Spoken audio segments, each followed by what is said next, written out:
all over the nation has heard about the Story City Carousel because it is unique. And that brings interest and brings people to town. It's getting to be an asset, I think, to draw people to town. Maybe they'll move back from California and start living here. Who knows? I tell you, I think that everyone in Story City realizes how many people from outside our community have become interested in our carousel. Why do they come? Well, some of them come because they've never seen a carousel before. But I suppose most of them come just for the ride. It looks kind of like fun, you know. Let's get on there and ride. Come on, Ma, you know, so to speak, and it's fun. They reminisce. It's a little bit of nostalgia, you know, thinking back to when they were young people. And then it's a wholesome entertainment, especially for children. They love it. The older people love it because it brings back nostalgia. They remember their past. When the carousel, like with myself, I remember it as a kid. There's a certain air about it that excites you. And it was a nice childhood memory. It was a community effort. Because it took the cooperation of the entire community. Everything just went. It just fell into place and it just went. But then again, that was the cooperation of the town coming together. I mean, everybody together to get something done, and there wasn't anybody saying, no, I'm going to do it my way or this. It just was everybody that was there that wanted to see it finished and put together. And for me, I think the music is the main thing. A carousel without music is a poor carousel. It takes the music to really pull it through. And downtown, the music traveled, you know, all up and down the street, and it was nice.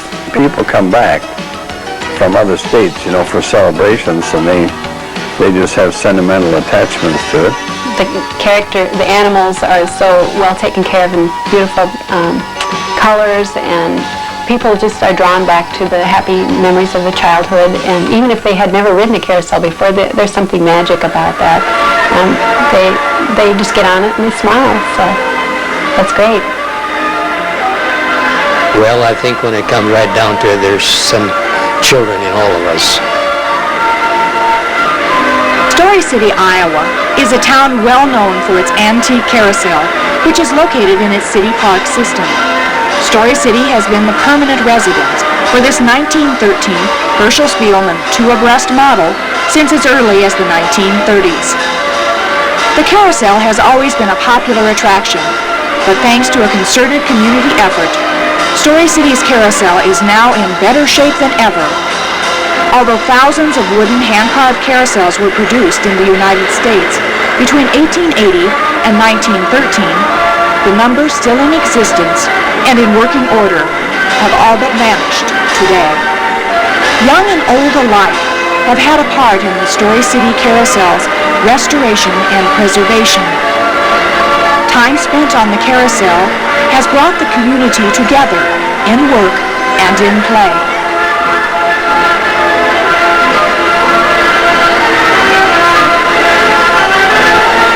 Community pride and commitment were evident back in 1938 when the Story City Greater Community Congress considered buying for themselves a 1913 Herschel Spielman carousel.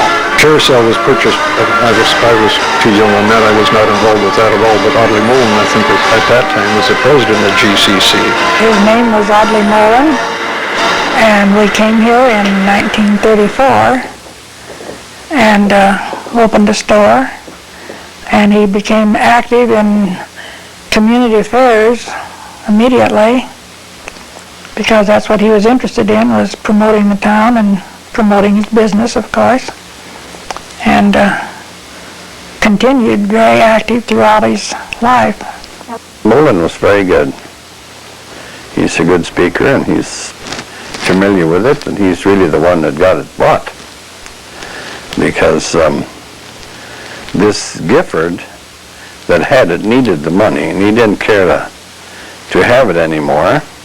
It was his merry-go-round that always came to Story City every other year. It was just automatic. Well, he owned it, you see, and he'd go and set it up and operate it at these different locations throughout the summer months. And we'd always made an arrangement. He always come to Story City for the 4th of July. That was prearranged for several years in advance, but At that time, Lake Comar was a recreation area south of town, and Lake Comar people and Story City alternated years of celebrating the 4th of July. Of course, in those days, the 4th of July was a big celebration for all communities. And it was Comar's turn to have their celebration. Well, almost at the last minute, Fred Corneliuson, who had Comar, came to Story City and said, "I'm not going to celebrate anymore." And so they felt that the community had to have a celebration. back in the 30s, and I suppose it even goes back longer than that, Lake Comar, Fred Corneliuson, they celebrated on the even years, and Story City celebrated on the odd year. So we weren't in competition with each other in that respect. Well, they got everything in order, and then they needed a carousel, which they had, well, in those times they called it a merry-go-round. They had to have a merry-go-round.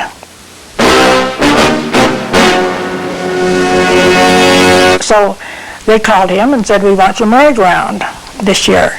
Well, he said, "Fellows, this isn't my year. You know that. I've got it booked for another town." And they said, "Well, we have to have a merry-go-round." So he said no. So they called literally all over the state and all over the neighboring states looking for a merry-go-round and couldn't find one.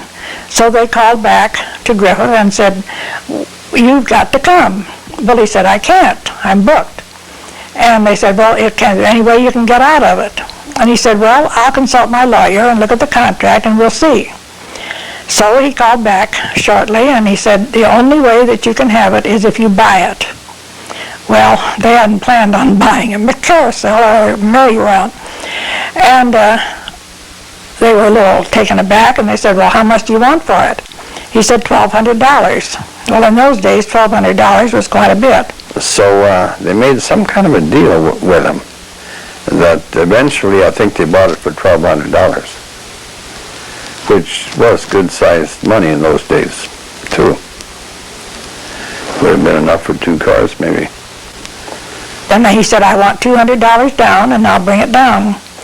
Well, they quickly decided, really, in just, I imagine, minutes, that they'd buy it. So they called him back, and he brought it down, and they gave him the $200, and then he wanted the rest of the money after the 4th of July. So he brought it down and set it up, and they ran it the first night, or the 4th of July night, and took in $900 at 10 cents a ride. Well, of course, that practically paid for it.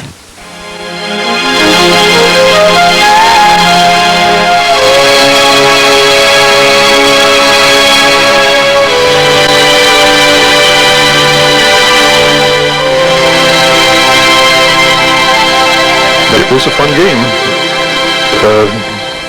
We had to, there again, now we had to budget ourselves, because in those Depression years, we had just X number of nickels to spend, and I guess I spent most of mine on the carousel.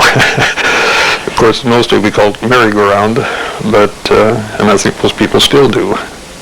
But I imagine carousel is the real correct name. I think that's what they call them in Europe. And here we always call it merry-go-round.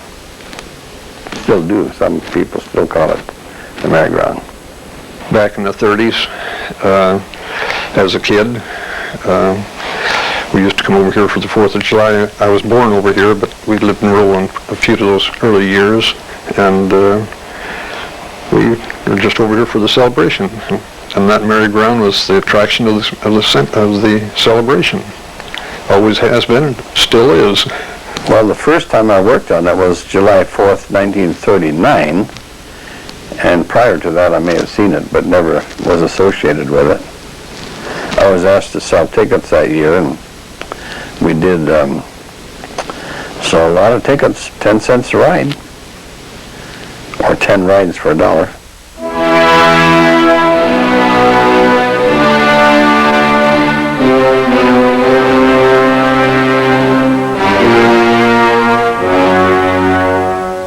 this is the way I remember it. As far as the carousel is concerned, at that time it was called merry-go-round.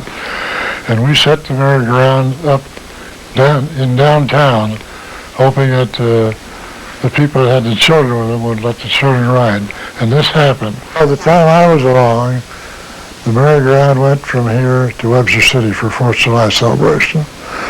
And it got to be noon and it was still raining and they had no rides yet. Well, what they wanted to do was they wanted to divide the earnings between Story City and Webster City. And we said, nothing doing. We've gone to the business, we've gone to the trouble of setting this up, and now there's only half a day left, and we're bound to shut off at 10 o'clock at night. And I think that the rides were dying then. Well, I remember that from noon, that is when it quit raining, sprinkling, until that evening when we closed, which was between around 9 o'clock, they took in over $900. And Ray Jones was along up there, and Ray was afraid to ride home with us on account of the money. But we did bring it back, and we put it in the City Hall safe overnight, and got by all right.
First they were open Saturday nights, and they came to town on Saturday nights to shop, and the children went to the merry-go-round, and the parents shopped and went to the taverns and so forth.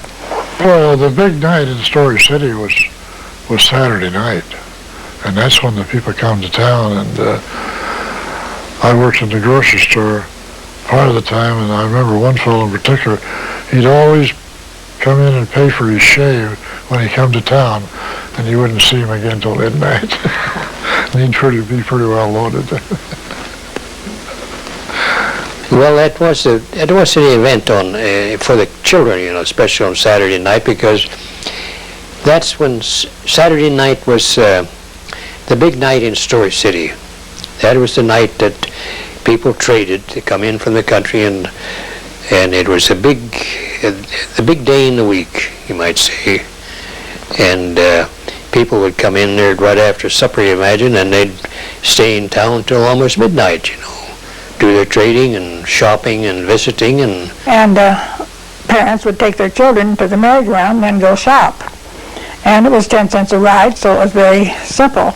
It became so popular that if we didn't have the merry-go-round on Saturday nights, there was something wrong. It was, you might say, probably a social event, in a sense, because everyone went to town on Saturday night. And I remember the times when we used to go to town Saturday night, and we'd drive home, of course, after dark, probably 9, 10, 11 o'clock at night. Well, I think that those that rode the merry-go-round were mostly children at that time. When I was growing up, the crowds that were at the Carousel were local children, and you just see all your neighbors and your school friends. And maybe the moms were getting their groceries, and so they'd stop at the corner at Main Street, and you'd ride for, I think it was a dime that you'd get on and ride, and I don't know if there was any timer. I think you just rode until the businessman of the day decided the ride was over. We used to just play it by ear, you know. We'd say, well, I guess that's a long enough ride, and we'd quit.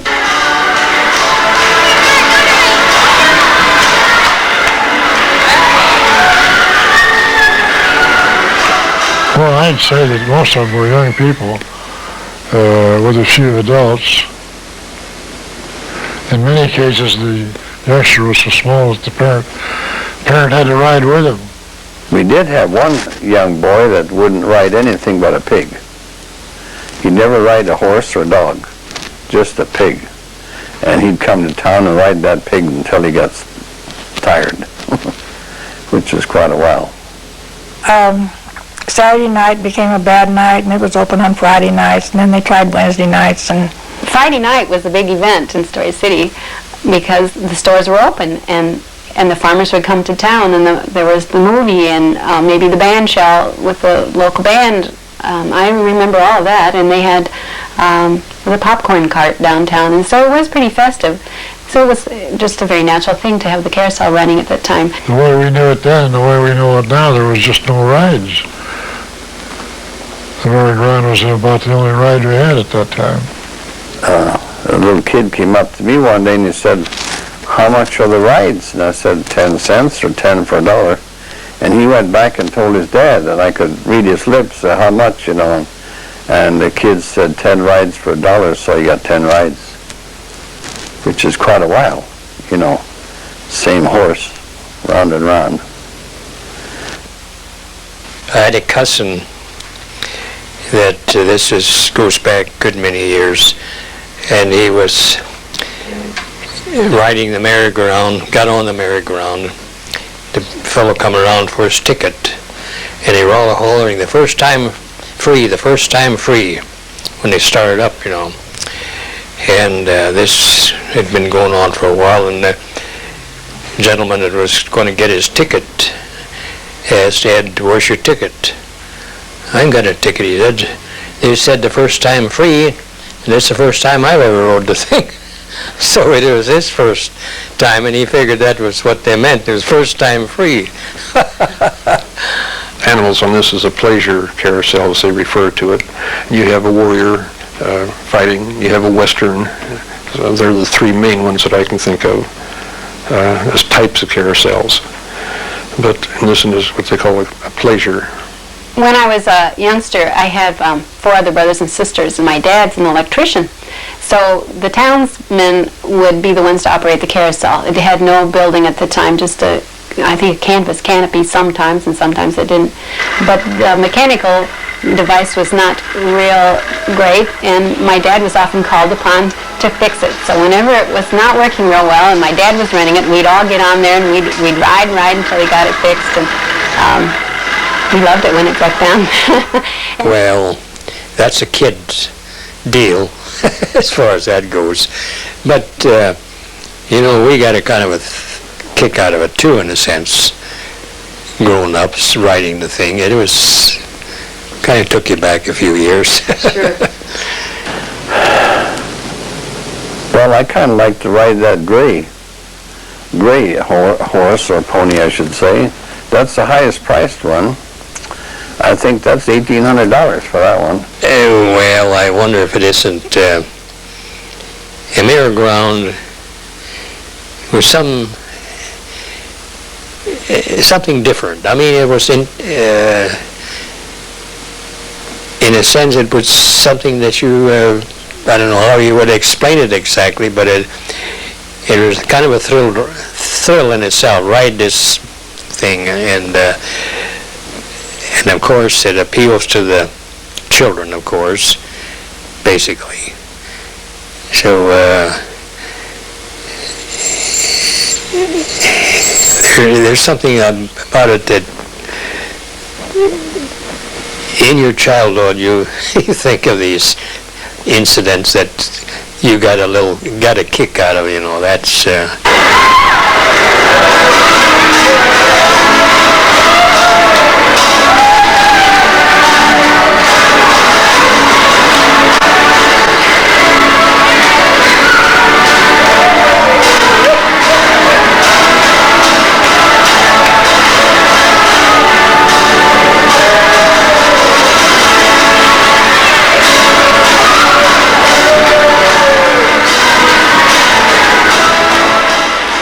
and there's no doubt but what the people, and I'm thinking of the young people, are getting as much kick out of it as we did. To them, I think it's as big an event as it was to us. Only that it takes more money to ride the thing. You know, they said they got a long ride, 5-minute ride for 10 cents.